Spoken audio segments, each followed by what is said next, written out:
Welcome back to the Encounter Faith Podcast. My name is Ross, and I am so excited because I get to be joined by someone who is a friend, like every guest that I've had on this show, but also doesn't work at Good Shepherd, which frankly has only happened a couple of times. So Pastor Alex Regets, welcome to the show, sir. You and I are friends. We met in a small group context, but first of all, thanks for doing this. Had to do it. Thanks for having me. Now, you and I are going to talk about Lent. We're also going to talk about this book that you wrote because I'm going to make you talk about a book that you wrote, which is something that I'm learning is a skill of mine, is making people promote themselves. So this is going to be good. But it's not a skill of mine to promote myself in the first place, so I appreciate it. The world needs more people like you, and I assume you person is listening to this, and less like me. But before we get to that, just so folks understand a little bit of our context, can you tell folks about your church, about your ministry, before we jump in? Yeah, I pastor a Presbyterian church down in Bradenton, Florida, where I've been for a couple years now. Before that, I was actually a pastor right near where you guys are, in a small town 45 minutes south of Chicago called Mantino, which was my hometown. I always tell people just far enough south that it's cornfields through the rest of the state. I went to Olivet for my undergrad studies, which I know has some Good Shepherd connections as well. Yeah. It's right there in Bourbonnais. And then studied at Western Seminary in Holland, Michigan, before coming back to Illinois. While I was there, I pastored a couple real small churches that eventually ended up merging. Did that about 6 years before coming down this way. And this church is maybe a couple hundred on a Sunday, something like that. So sort of small, mid-sized church. Yeah, big compared to the average church in America. So one of the things that I'm really excited about in having you on, there's a few different things, but first of all, we're entering into this season of Lent. And one of the things that stands out to me about your ministry is you've engaged with Lent in a variety of different churches, variety of different sizes, variety of different states, I guess, too. But one of the things I'm curious about is when you're coming into this season, how are you thinking about it? How are you talking about it? What does this period look like for you as a pastor, but also as a dad? Yeah, so if we follow any kind of sort of liturgical calendar, which the churches I've been a part of typically have, this one may be a little less than my previous stops, but still some of that DNA in there. I think the goal of using that kind of structure is always to join our own lives to the entire life of Jesus, so that his whole life, not just sort of our favorite parts of it, begin to shape how we live. And so I think orienting our lives that way can be this good thing because it helps us see God's nearness in all the different seasons that we walk through. There's some stretches of life that feel a lot more like escaping to Egypt or wandering in the wilderness, and less like Easter morning. And following that sort of liturgical time reminds us, well, that's okay, because Jesus sort of experienced that full range of our human experience, and he redeemed every part of it. So that's sort of generally, I think, how I view a liturgical calendar, or the use of it in the first place. And then within that structure, we get Lent itself, right? That sort of season just before Easter, which is really us stepping into that period of wilderness temptation that preceded Jesus's ministry. So those 40 days in the desert.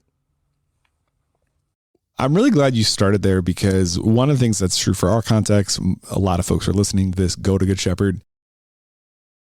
I'm someone who came in from a different church context. So while I was always aware of the church calendar, it was not something I was familiar with or grew up with or really understood, largely until I came here. When you are a part of a tradition where that is the water, you also, though, need to be paying attention to the full life of Jesus, not just the parts we like, because then it starts to become just the expectation, just the thing you do. One of the things that I'm always try to be motivated, particularly when it comes to my kids, is how do you make these church traditions feel unique, feel fresh, feel relatable and approachable to folks who, my oldest is 9. What does it look like for you to this thing that you do every year to try to make it feel relevant to folks in whatever your context is? Yeah. with whether it's, the liturgical calendar or preaching in general, I think it's always this question is always what it comes down to, is how do you make it relevant? And for me, the answer to that is stepping out of the way as much as possible. So rather than it being about me or my approach to it, how do I tell the story of what Jesus did? Transport people into that moment in time, into that context and that setting, and let them walk around there and see what they're going to see and feel what they're going to feel, and just allow that to shape their lives entirely. And so beautiful. As much as I can with my own, like you said, with your kids, I've been married about 12 years now, and we have 4 little ones, so it's always chaos at our house, but the good kind of chaos. Yeah. And as much as we can, I just try to remind them of the story of Jesus and put them into the story themselves, and let them have fun with it and figure out what they can learn on their own a little bit with some guidance from me, rather than just saying, what can we take from this? So I think the thing for us to ask with Lent then is, what does it look like to embrace that particular stretch of time in our own lives? And in order to answer that, we have to figure out, well, what did that look like for Jesus in the first place? And I think you'll get lots of different answers from different people. But one answer I particularly like comes from Henry Nouwen, who was a Catholic priest and a professor and a writer. And he talked about those temptations of Jesus as temptations to relevance, being needed, popularity, being liked, and power, being in control. And so if we're walking with Jesus through this Lenten season, one thing we might do is try to notice when we're feeling the pull of those same temptations, being needed, being liked, or being in control. And we might consider how Jesus wants to set us free from all those sort of subtle demands on our lives in order for us to be more human, so that we can be sort of surrendered to God's will like Jesus was. That's awesome. One of the things that stands out to me within your context, I keep saying this, like, Alex and I met through a friend, and he and I get to engage in small group together. Shout out to Cody. But one of the interesting things for me about you, seeing you as a leader, but meeting you as a friend, is you are an incredibly humble person. And I'm always aware that, like, 2 bearded white dudes on a podcast talking about humility can sound disingenuous on its face, but you talked about trying to get out of the way and let people walk around the story. You talk about how, for your kids especially, like, how important it is to sort of let go of some of that control, let go of some of that expectations. It's also a very challenging thing to do. You as a pastor, you've engaged in, you've read all the books, I guess is the shortest way to describe this.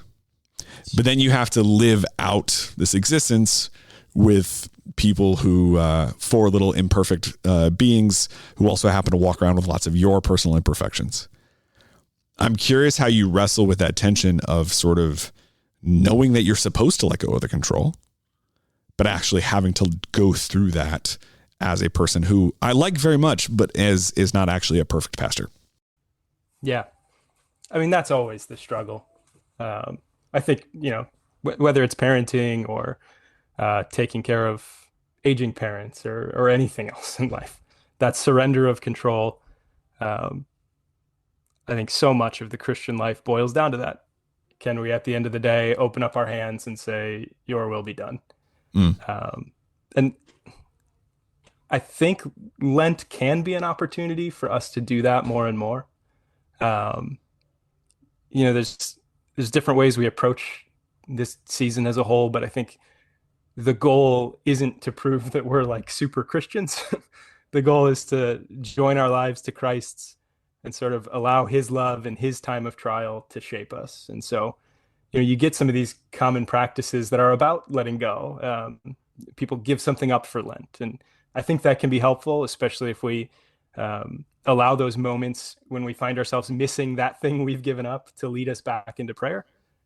But sometimes I'll suggest to people that they just add a spiritual practice instead. Or I might suggest they give up something that isn't so easily noticed. Because again, the goal isn't to show how much you can surrender. It's sort of to make your life and your love more like Christ. So you might write out daily gratitudes to become more aware of the gifts you've been given and sort of more willing to share them. You might start keeping 10 minutes of silence every afternoon so that you can grow in hospitality and your interactions with others aren't always carrying the anxieties of your previous conversations. Nice. But if you are going to fast, which I think can be a good thing, if you are going to sacrifice something for these 40 days, then I think the important thing is to ask yourself, is giving this up allowing me to love like Jesus? Because that's the goal. So if it's, giving up candy might be a real sacrifice, but giving up your cell phone after 6 p.m. might do more to help you love your family. Giving up coffee might hurt, but giving up those opinion shows on your favorite news channel might do more to help you love your neighbor. Giving up your favorite food would be difficult, but giving up all those negative comments that you direct towards your own body, well, that might do a lot more to help you love yourself. And so with all of this, it's like, this is the season to fast.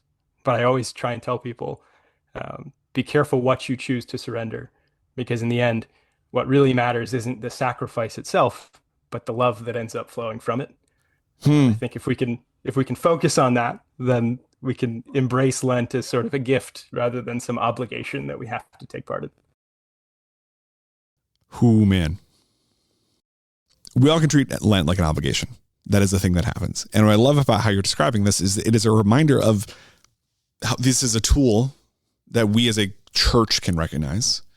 The spiritual season of the liturgical calendar is, in a sense, all of that is a tool to help our very, very finite brains make sense of God's infinite love, the infinite of who he is. One of the things that I'm curious about is you're having to wrestle with a lot of folks' preconceived notions about what these things are. You were just talking about how Lent is reminding folks about, it's not actually about the thing that you're giving up. When someone is coming in with a preconceived notion or potentially even a lot of pride about what this experience can look like for them, I'm thinking about like the classic like youth group kid who's giving up all of these things, right? And walking around being very prideful about it. But whatever the more serious adult example of that is, I'm curious how you help draw folks back to this call that you're describing when they themselves think they know how this works.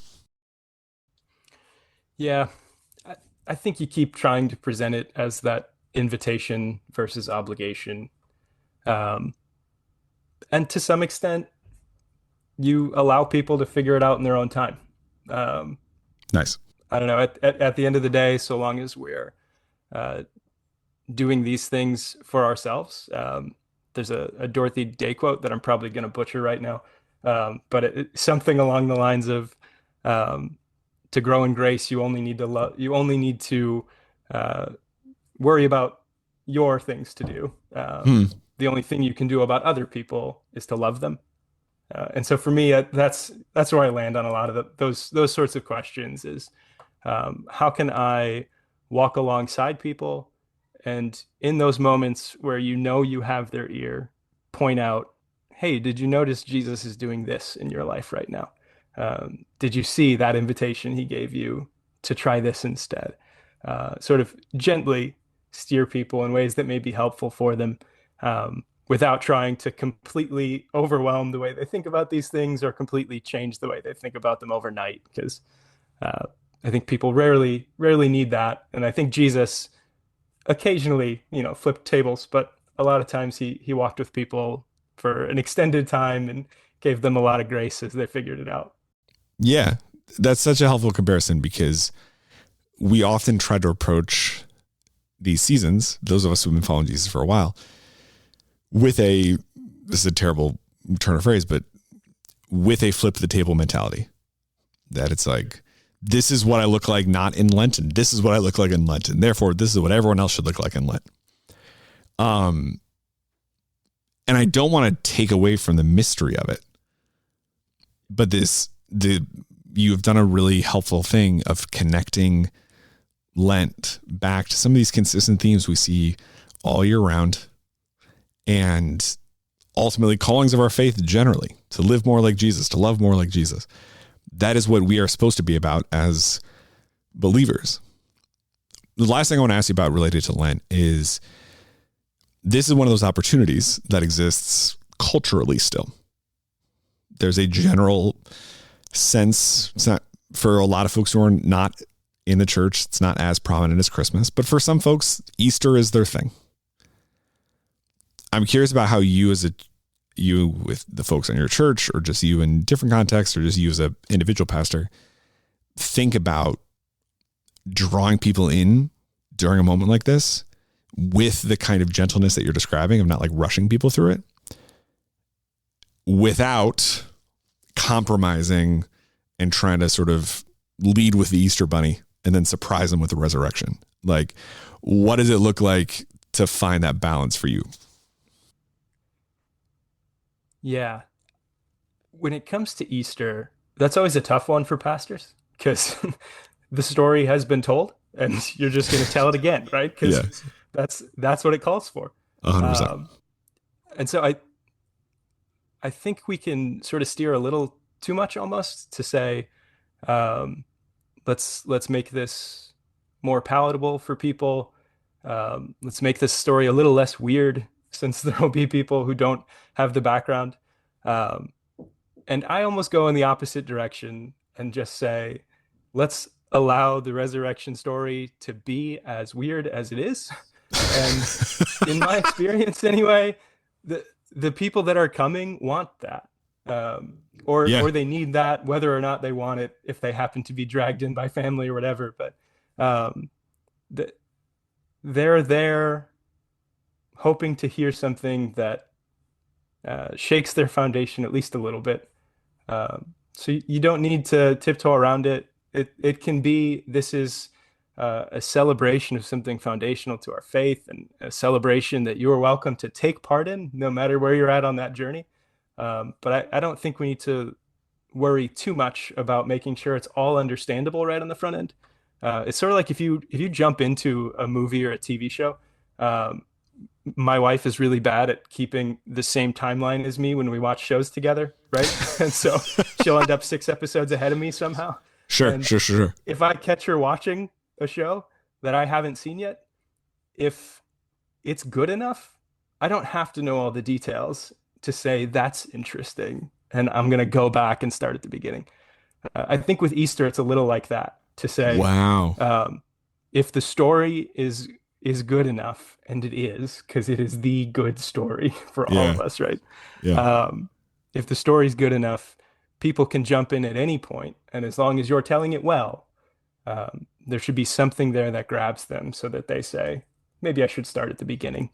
And I think that's, I don't know, something beautiful about it.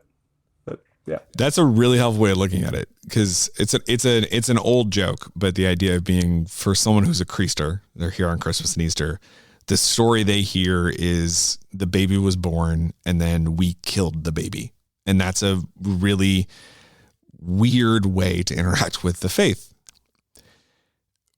But I became a Christ follower on a Christmas Eve service when I was in college. Like, it was 11 p.m. an Ingrid Michaelson song was playing. Like, I had a very before and after moment. The reality is, the vast majority of us, the vast majority of you listening, are folks who've been connected to the church your entire life. And I think it's important to remember that when you are bringing someone else into this space, to pay attention to what Alex is describing there. What that person is looking for is a sense of belonging. They're looking for authenticity. They're looking for, I heard someone say recently,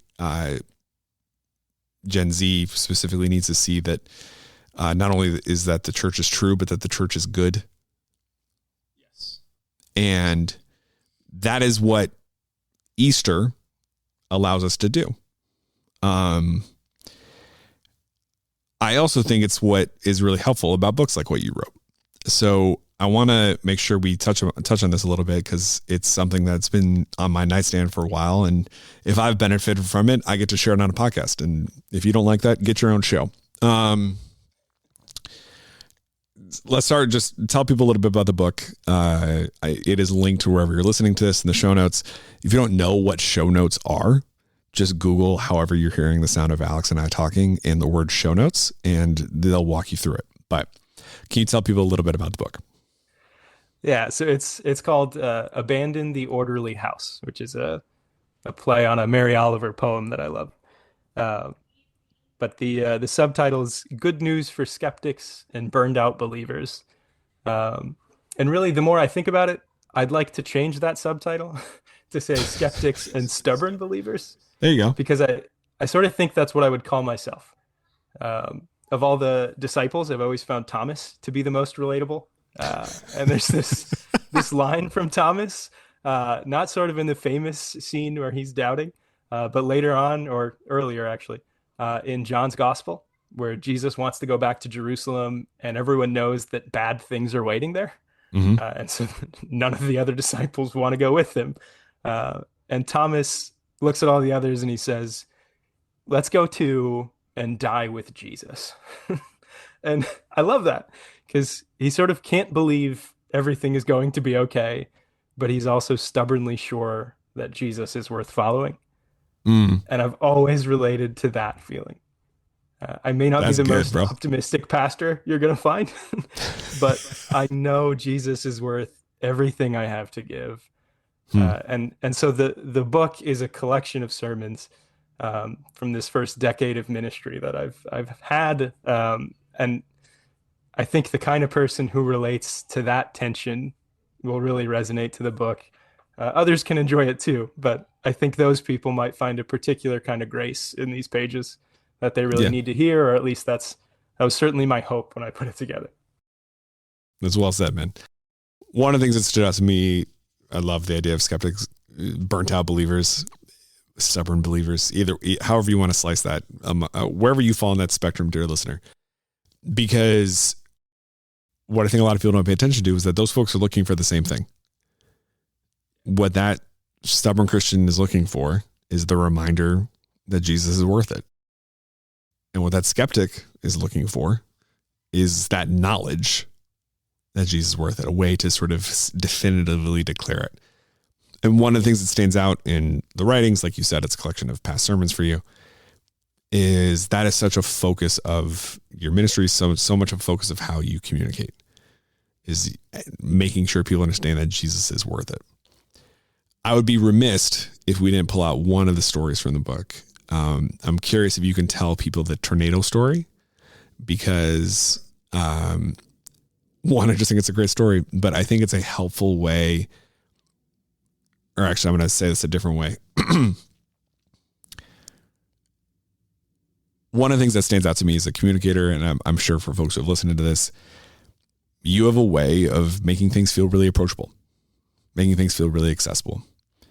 And this idea of Jesus is worth it can sometimes feel out of touch for people.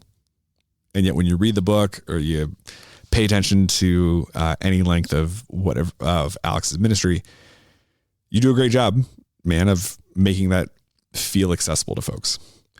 One of my personally favorite stories from the book is what I think we can call the tornado story. And I think it's a helpful way to close this conversation, not only about Lent, but about your ministry generally. Yeah, sure. So shortly after we had our second kid, we found out we were pregnant again, and we have four now. But in between two and three, we suffered through a miscarriage, which was really difficult. And I think anyone who's dealt with anything like that knows that feeling of grief and confusion and anger and pain. Um, and so there was just this stretch of time in those days immediately afterwards where I was trying to take care of my wife and trying to take care of the girls still, and trying to work through my own grief. But I think whenever it sort of popped up, I would find a way to push it back down and Mm-hmm. say, we're going to deal with that later. And I did that just again and again, which is like the opposite of what I tell everyone else to do when they're grieving. Right?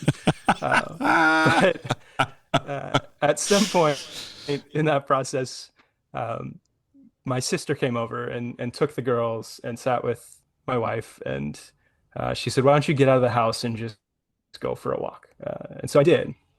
And I went for a walk behind her house. It's summertime. Um, it was a beautiful day. I'm walking in this field that's behind our house, and um, this is the first time, really, since we got the news that we lost the baby, that I had really started talking to God again. You pray on the way to the hospital, hoping everything's okay, and then it isn't, and how do you deal with the aftermath? And this was the moment where I finally broke down and started talking to God. And really, I was angry. So I expressed that in a lot of ways. And as I was talking, as I was praying, it started to rain, one of those sort of light summer rains that's not so much that your clothes get wet, but just enough that you can feel it. And the sun was still shining all the way through. And so I sort of knew, what's going to happen. A rainbow is going to appear. And for so many reasons, that would be an uplifting thing. It's the sign of God's faithfulness in Genesis, and that promise after the flood. And there's also this thing with rainbow babies, the promise of the child you might have after a miscarriage, they now call a rainbow baby. And so there's all these connections that would have made it a good thing. And I was so angry. I didn't want that sign at all. And so rather than looking in the sky, sort of searching for colors, I looked straight at the ground and walked the rest of the way home, basically telling God, you can keep your rainbows. I don't want them. And I remember saying, if you want to send me a sign, send me a tornado. Because I had been thinking about the story of Job this whole time, and thinking about the answer he gets in the end from within the whirlwind. There's this whole stretch where he's being told by all of his friends about why God is doing this, and in the end, God sort of breaks apart all of their arguments. And you can dissect that divine speech all day long, but at the end of it, Job says, before I had only heard of you, now I have seen you. And it seems like he takes some comfort in that. And so I just kept thinking about that story, and that's what I wanted, was a storm, because I really just wanted to know that God was as angry as I was. And that would make me feel better. And so I got home, finished my walk, and I actually felt a little better just because I had been honest with God about the way that I was feeling. And I figured that would be the end of it. But then maybe 20 minutes later, I found myself on the front lawn, which is that place where every self-respecting Midwestern father magically appears when the tornado sirens begin to sound. And so all of a sudden the sirens are going off. I'm in the front yard, and my wife walks out and stands beside me for the first time in a few days. And one of my neighbors across the street sort of yells to both of us, I guess there's two funnel clouds, one just north of us and one just south.